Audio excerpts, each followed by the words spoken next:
Hello and welcome to Unbound. I am Nicola Humber, author of Unbound and founder of the Unbound Press. And today I am joined by really the quite literally magical Helen Rebello, who is author of The Magical Unfolding. And it's interesting, actually. Helen and we connected on Instagram. I think that's where we met.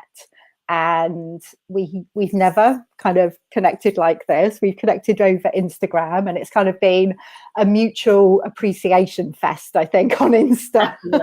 Definitely. So I knew that I wanted to speak, that I wanted to connect with Helen and have a conversation with her. And then I was like, well, why don't we just do it on Unbound? Because that's what Unbound is. It's a series of magical conversations with unbound women. So I'm delighted that you're here with us today, Helen. Welcome.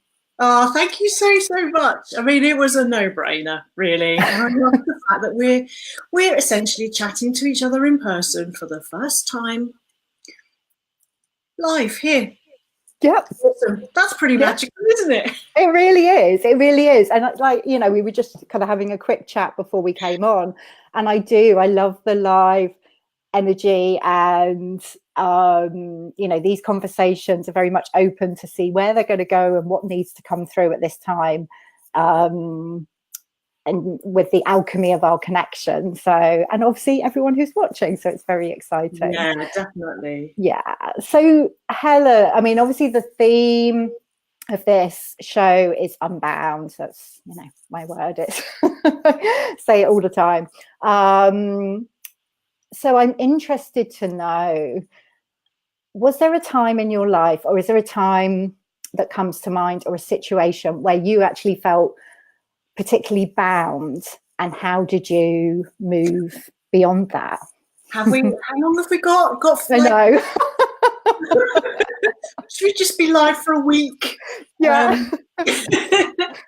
No, in all seriousness, I think partly it's like your energy and the way you approach things is what drew me to you. But I also particularly love that word unbound, because it has this energy of possibility and hope around it, and expansion and all that juicy kind of energy. And I would say I really appreciate that energy, because actually I probably spent, I would say, at least 30 years very much bound, in terms of like a lot of us trapped in a belief that I really just wasn't enough, that I should be quiet, that old thing we get as children, be seen and not heard. I think I took that a little bit too far, because I was never heard. You would never have caught me speaking out in any situation, never mind in this kind of situation. I literally lived in a way that totally compressed everything I was. But I didn't necessarily know that. I wasn't doing it consciously. And so I guess the best example of that comes to my mind now, and I always trust what comes to my mind in the moment, because then maybe this story will resonate with someone. Before I met my husband, I was living with a guy who I met in my former life as a radiographer, when I was a radiography student. We were both training together. We met on the course. And bless him, he was a lovely guy, probably still is a lovely guy, but he really didn't have a lot of humour about him. He certainly didn't have my sense of humour. He was a bit older than me, a lot more serious, and I can remember when we got together, this bothering me. I can remember thinking, oh, he really doesn't light me up in terms of humour. And there was a quality with that meant I felt constrained and restrained, and I held, like, I'm just holding my throat as I say this. I was holding back. I was checking myself, checking in with what I was saying. And I can remember pushing that awareness away and thinking, it doesn't matter, I can compromise, don't be so fussy, it doesn't really matter. And inevitably there ended up being a lot of dissatisfaction in that relationship because I was binding myself. I was containing and holding myself. I wasn't fully expressing myself. And actually, I was compromising on something that might sound really stupid, but humor is really important to me. It's part of my being, you know, like not taking life too seriously. I think that's just a fundamental part of who I am. So yeah, I hope that answers the question in a slightly oblique way. It really does. It really does. And I identify, and I'm sure a lot of the women watching will identify with that idea. I mean, I know it's been my experience. I felt bound, and I'd bound myself really with these stories about who I should be and how I should be in the world, you know, for the first definitely 30, not 35 years of my life. So, and that's why the word is so, you know, it speaks to me so deeply, and I know from the response of other women that it does as well. And what you say about humor, oh my goodness, that doesn't sound silly at all. I mean, that's like your joy, isn't it? And feeling that you had to like suppress that feels very, very constricting. So how did you, when did you get to the point, Helen? Because obviously, you know, you pushed that awareness away for some time. So how did you get to the point where you thought, actually, I can't do this anymore, I don't want to do this anymore? That's such a good question. I think for me, looking back now, what I see is that I got to a point where I'd made it through to the end of this degree in radiography. I got my 2-1 that I wanted, you know, didn't set the bar too high, wanted a life as well. Actually, it's a really hard degree, radiography. You're working pretty much full time as a radiographer and you're doing all the study as well. So yeah, you know, it's that classic thing of I'd ticked the box of the things that I thought might make me acceptable in life because I was a mature student. I felt at the time I was actually only 25 when I started to 28 when I finished, but I felt really old in comparison to everyone else. So yeah, I'd got my degree, I'd got the grade I wanted, I'd got a job lined up. I kind of knew that I had lots of the pieces in place, and I think almost when your attention is taken off worrying about some of those fundamentals, that's when you're actually free to start looking at what's happening internally, because you know those things you can kid yourself you need to fill the gap of whatever it is you feel you're lacking. Once they're there and you've still got a sense of that gap, you can't pretend to yourself anymore. So the rot started setting in really at around the time I got to the end of my degree, and you know, and I think I probably left when I said I got to the end of my degree. It wasn't a joyous thing, it was a sludge, because I knew halfway through this degree I didn't really want to do radiography. I was doing it for all the wrong reasons. And so yeah, it's been an interesting pattern that reoccurred in many ways for many, many years until I fully got it. But in terms of that relationship, I think we lasted maybe maybe 2.5 years. I can't really remember now. But as much as it wasn't right for me, it wasn't right for him either, because how could it be? We weren't seeing each other, meeting each other fully. And so he actually called time on it in a really dramatic way. And I came home from an on-call. I'd worked, like in those days, you'd do 24 hours. So you'd work 9 to 5, and then you would be on call from 5 till 9 a.m. the next morning. But really, you just worked through. Wow. Yeah. So you worked 24 hours. So I remember getting home and clearly being shattered, because it's a bit full on doing 24-hour shifts. but you enter a whole new level of adrenaline, and you just keep going, keep going, keep going. And I didn't live near the hospital, so I still had quite a long drive to get home. So you get home, you're ready to collapse in a heap, but I get home and basically he announces he's going, and that's it, and we're done, the end. Oh my goodness. And you know, it was that part of me was thank goodness you did that for me. Mm-hmm. And the other part of me was knocked sideways because, you know, where's my stability and my structure? I didn't know how to stand on my own 2 feet then, really. Yeah. So that's how it all happened. And that's really interesting what you say there, because even if a situation is kind of uncomfortable and constricting, because it's familiar and it can give us some structure, and it's like, okay, I know who I am in this relationship, in this job, whatever it is. And the idea of the unknown can be very challenging and scary. So like, even though you knew that relationship wasn't right for you at that time, when it came to an end, there was still a part of you that was like, oh my goodness, you know, what do I do now? It's scary, isn't it? Yeah, definitely. Yeah, and I can see now that I actually, I again, I had no idea of this at the time, but with what I know now, I really see how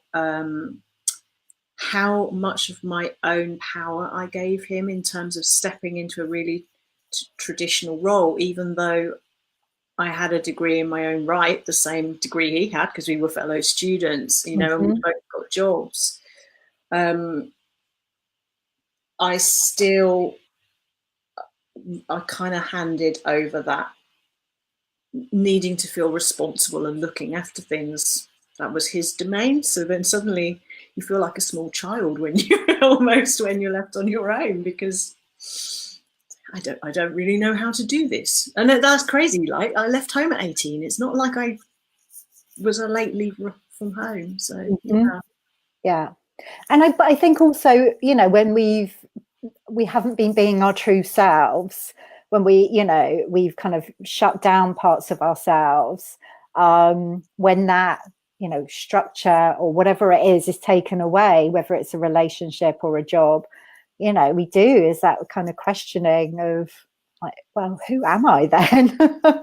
Because I stepped into this role, and yeah, it felt constricting, but it felt familiar and safe. And now you kind of have to think, okay, well, who am I and what do I want and what am I going to do next? So, which leads on to the next question, really, Helen, what happened? You know, what's been the process from that point, or what's been the journey to where you are now and doing what you do now? Yeah, I mean, as you can probably imagine, it's been quite an epic. Yeah. Thankfully, I've written about it, because otherwise I really would be here all day. But essentially, I went through the next 3 years on my own, and it was one of the best gifts I could ever have given myself, because that's when I really started to connect to who I was, and that's when I started learning how to become self-reliant. And I had an epically long way to go still, but I got to a point of self-acceptance and self-knowledge that meant 3 years after that, I was ready and open to meeting someone else. And that's when I met my husband. We met on a blind date. And then in the process of meeting him, I was still not really living on my terms in terms of my work, because I didn't know there was another way to do things. So by this point, I was specialising and training in sonography, which is you know, like another 2 years on top of a radiography degree, because in some misguided way, even though I knew it was a sticking plaster, I was thinking, well, maybe if I could just do this, it's a bit more specialist, you know, I'll be a bit more involved, I'll have a bit more autonomy, you know, I'm not just pushing buttons. That's suitable I'm doing things properly. I'm responsible, and I get to be one-to-one with people. But I still knew it wasn't right. And then I got to a point with this sonography role where I could no longer hide behind the role, because I'd started out in a career that just wasn't right for me. I'd done it because I was following my head, and I was trying to plaster over the cracks, and ultimately I was working in an environment that was so unsuited to me in so many ways, both psychologically, physically, mentally, you name it. It fundamentally, I realise now, benefit of hindsight, it just was against my values in terms of the whole setup for. It's like a conveyor belt system in the NHS. The NHS did a beautiful job, but it wasn't right for me to have to like break bad news to people, for example, and then know that I'm clock watching because in 15 minutes I've got another person to scan. You know, so there was a lot of dissatisfaction around it. And then I got quite logical. I got to breaking point, as many of us do when we're not really living our truth. I got really anxious, depressed, not for the first time in my life. Because I'd been there before really badly, I knew I didn't want to go there again. And I knew that I needed to do something about it. And then, so that's when I started making changes, and I used my head to help me plan out the next move, kind of looking at my skills, what I loved. I loved working with people. I was fascinated by the human body, by the human condition. And then eventually I found shiatsu. And that's kind of when the breadcrumb trail started towards me learning more about how interrelated the body and the mind and the spirit are. And I really started deep diving unintentionally. I didn't know this was going to happen. I was just going down another route to another career that kind of felt better. But of course, what had happened was it just took me on this huge deep dive self-development journey. And that was 2003. And that's the journey I've been on ever since, just exploring. And like I'm a lifelong learner. So I've done a lot more bodywork training, and, you know, you just follow the breadcrumb trail. And I'm still happily married to the same man, I'm glad to say. But after about 15 years, I think 14, 15 years, I don't know, where are we? I'm not very good at maths. Eventually I got to the point where I realized actually I'd boxed myself in again to being my own worst employer, because I had a successful practice doing shiatsu and craniosacral therapy and body work, but to make it work, I was working 6 days a week, you know, doing 6 sessions a day. I had no breathing space, no time to explore my own stuff. I knew it all because in Chinese medicine, you learn all about how to balance life and how to make your heart happy and all of these things. So I cognitively knew it, but I wasn't living it fully. And again, eventually the rot set in a little bit, but also this element of rising knowledge that I had a lot to share, and I couldn't share it widely enough one-to-one. And then again, I just followed this other breadcrumb trail. It's like there's another way that I can get this out here, but I don't know how, and I don't know how I do it in my current structure. And ultimately, we ended up relocating, following another breadcrumb trail, and that gave me the space and the time to then write my book. And really, I had no idea that when I started, like I knew I wanted to write it for about 5 years, but actually I've wanted to write since I was 8. That's my first love is writing. That's like me as well. I love words. I've always loved words. I love reading. I love writing.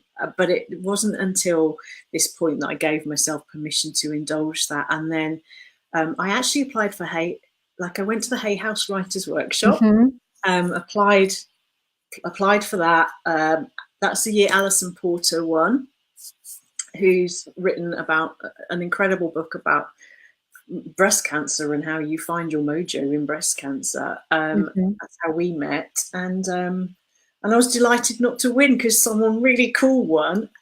But what I got from that was really amazing feedback that made me believe in the idea. And then fast forward to now, I now have this book, and I crowdfunded it because I really wanted it to reach people. It's like it's about a really important message, and yeah, I guess as I was writing that book, it kind of wrote itself. This process wrote itself. It just poured out of me, and yeah, and here I am now. Yay! And I love, like, so many women that I speak to, like during these conversations, and I find myself saying it as well, Helen, that idea of following the breadcrumbs. And, you know, we've had quite similar journeys, I think. You know, I worked in finance and then thought, oh, I can't do it anymore. And I made the decision to retrain as a hypnotherapist. That was my kind of gateway drug, I guess, to what I'm doing now. And when I made that decision, I was like, okay, this is it. I'm going to be a hypnotherapist, and this is my new career. And it's led me on this kind of ever deepening journey to where I am now, and who knows where it will lead from this point forward. But it really is following those breadcrumbs and trusting that they will lead you to where you need to go. Yeah. And I've really, you know, that's something I've learned over time.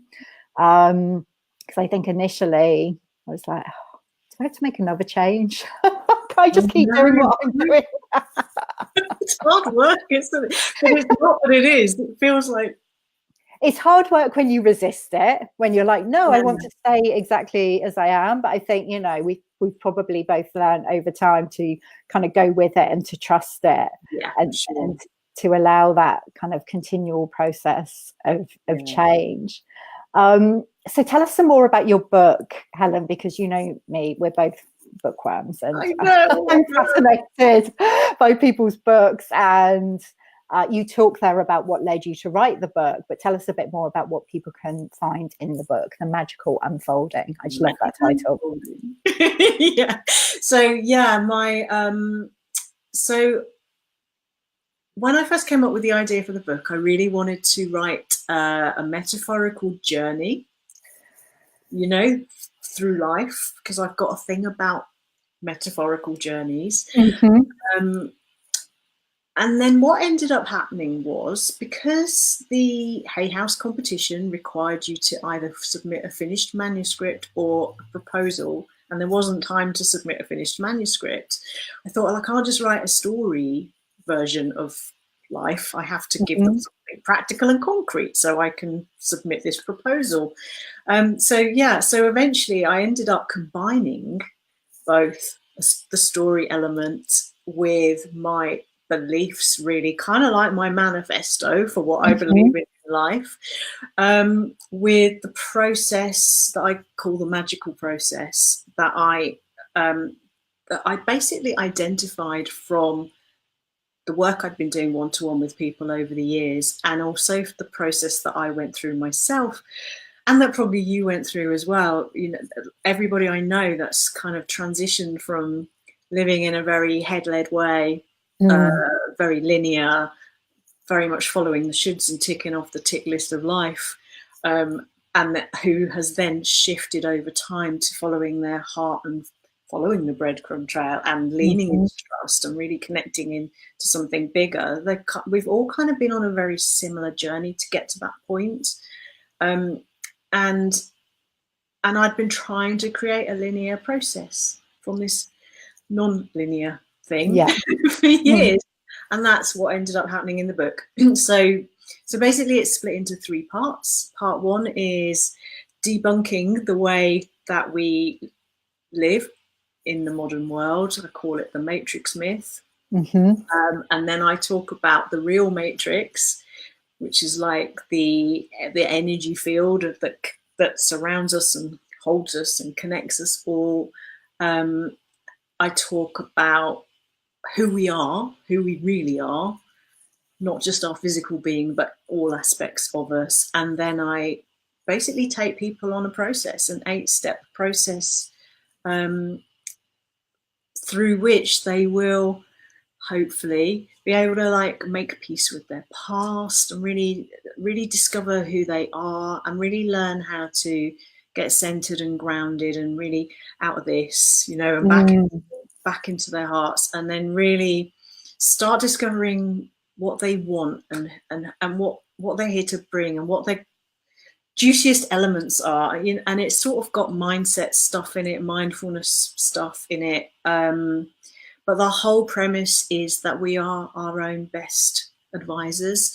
So I don't ever want it to come across as a do this, do this, do this. It's this way or the highway. It's not about that. It's more about, I invite you to go on a metaphorical journey that helps you get out of your head, get into your heart, and start connecting with who you always came here to be.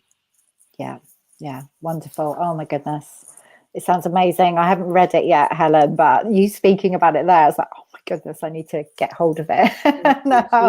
It's a big juicy book. It's a proper book. No faffing about. I love it. And you know, when you were speaking there about kind of the it's more of an invitation than saying this is how you should do things. I mean, I think this is something, this is a big change that has been happening, like particularly over the last few years, and it's happening more and more, that people who are sharing their stories and their experience and their wisdom, it is being positioned, it is more of an invitation rather than saying, right, this is a system that you have to follow and you have to follow it exactly like this, because I'm sure we've both kind of tried to do things like that and followed other people's system, and it just doesn't work. It doesn't allow for the magic, does it?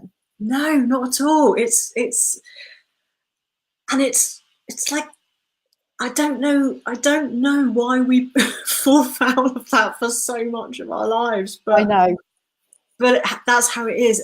And I don't know whether that's changing now with upcoming generations. My sense is that to some degree it is, but there's still a long way to go with it. But I mean, I think it's almost like part of the process, and hopefully this will change over time, is that we have to experience the kind of discomfort of being in that kind of box and trying to follow that kind of linear approach. We have to kind of experience that and the discomfort of that, then to realize, oh no, we can do things completely differently. We can listen to ourselves and be much freer. So no, that's a really good point, actually. It's that thing about your fear of discomfort has to outweigh your fear of change. Yeah, exactly. Yeah. Oh, Helen, such a great conversation. So much there. These episodes always go too quickly. But for people who are watching and listening, what's the best way for them to find out more about you and your work? Thank you for asking. So my website is under my own name. People can come and join me over on my website. There's lots of resources, lots more behind the pipeline, all being updated. That's helenrebello.com, which is rebel with an L-O on the end. I love that. I love that so much. Married into the right. Yeah. But I'm a peaceful rebel. At the moment, I'm running a really juicy project, a Turning Point project, which is a free online community project. It's a pop-up podcast. So if anyone is interested in hearing more stories around these kind of things we're talking about, I'd love people to come and find me and join in with that as well. It's an invitation to conversation, and that again is over on helenrebello.com, and I love Instagram. I'm Helen Rebello, author on there. because I'm owning my inner author. Yay! And we will put the link to your website below this video as well, so people can find out about you and also about the Turning Point project. That's it, isn't it? Turning Point project. Yeah. Yeah, and I'm really grateful to you for, you know, finding the time to have this conversation today, Helen, because I know you're kind of in the midst of connecting with different people for the Turning Point project. So thank you for joining us today. Thank you. It's my absolute pleasure. I was definitely happy to be able to make space for you. Oh, I appreciate it. I appreciate it. Thank you so much. And I'm sure we will talk. Well, we will obviously talk again, Helen. This is not going to be our only conversation, but I'm sure we'll talk again on Unbound as well, because there's so much more to dive into. But for today, thank you. Thank you for joining. Oh, bless you. Thank you. Bye. Bye.